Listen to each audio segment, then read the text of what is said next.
Somebody else said, John, will you please stop boring me with dying here in Pennsylvania?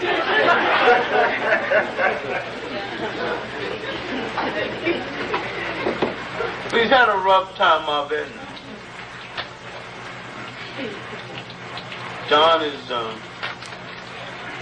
North Carolina Light Brigade. Could have passed for white if he wanted to, and every time he wants an apartment in New York, he just go past for white and gets it, you know. He devoted his whole life to black causes, has written what he said in his last book, his magnum opus, Age of Gold and Silver. Will the world to me, and a girl called Ava. Carry on in my name. I'm finished.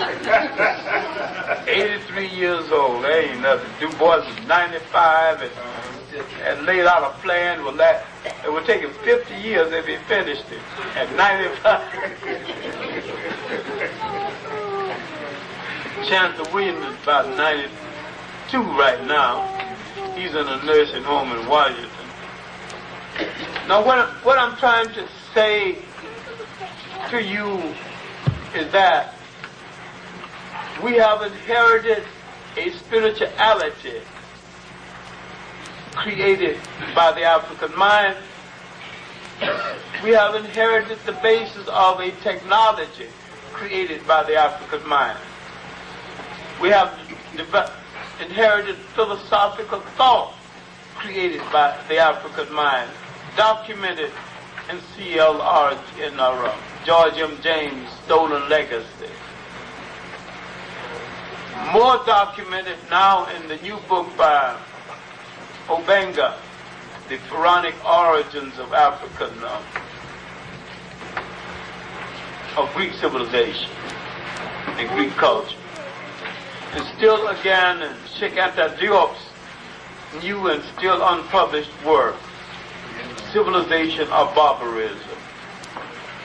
There's a lot of people who've done that work well. You have read them well.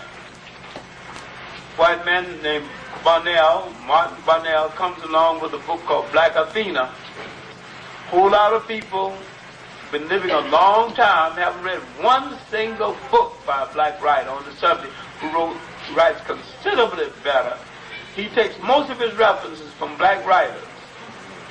All the black writers who haven't read any black books are now reading Martin Barnell and quoting him. And he got most of his stuff from Dr. Ben.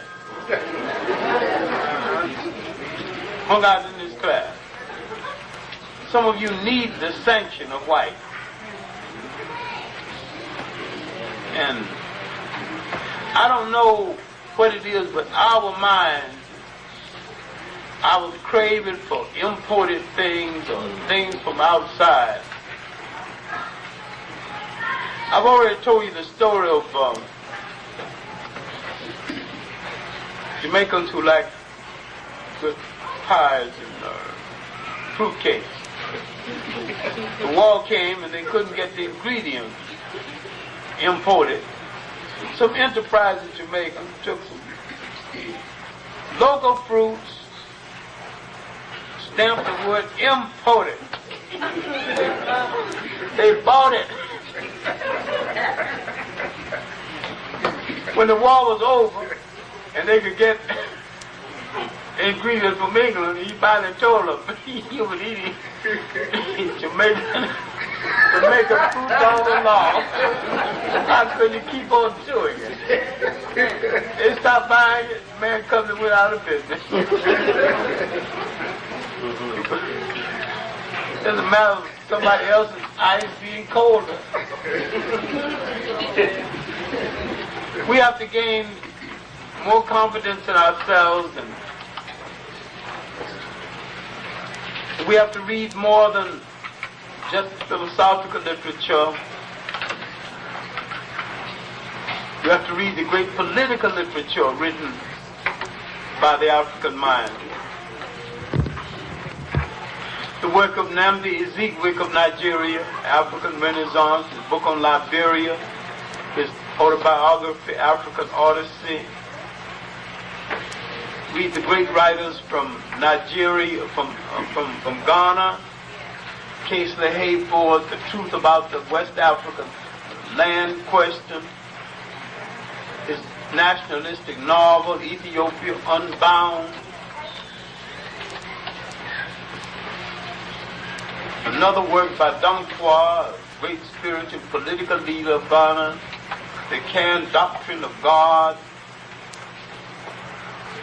Chema Bukwa Handbook. Another great work written before independence toward nationhood in West Africa.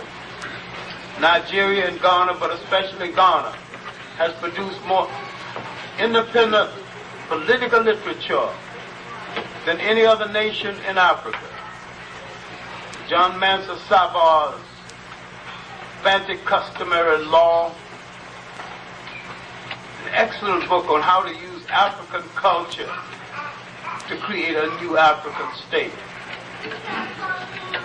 Africans have not been slackers, giving us ideas for our uplift, ideas that we can use for our children. We have not read this literature. We have not read the literature of great men from South Africa. John Tingo, Jabebu Platte's excellent work on the native problem in Southern Africa. Thomas Mofolo's work on history of the so-called Bantu people. Kamini's new work on Emperor Chaka, the Zulu. Chanya Chevy's work, Things Fall Apart, and read so much it's about to fall apart. He's written 5 or 6 books since then, all good, and all need to be read with some respect. James Nguzi's work, in which he's calling for Africans to write in their own language. If someone wants to translate them into another language, all right, but write first to your own people. And if you want to become universal, you become universal first among your own people. I'm saying that if we got a message, that message must first get across to our own people. And if the rest of the world wants that message, all the good. But that message must first go to our own people. That message must first serve our own people. I have confidence in the African's mind. I have confidence in the African peoples and their ability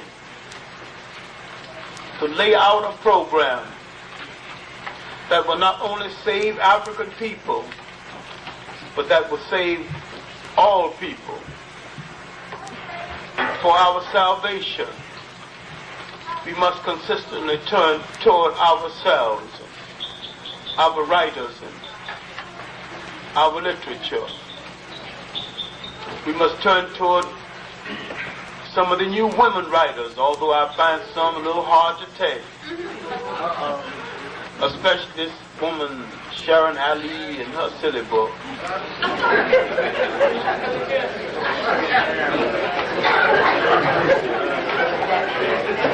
I find that Reverend Cleave's daughter has written a short book called Mad at Miles, because she heard that Miles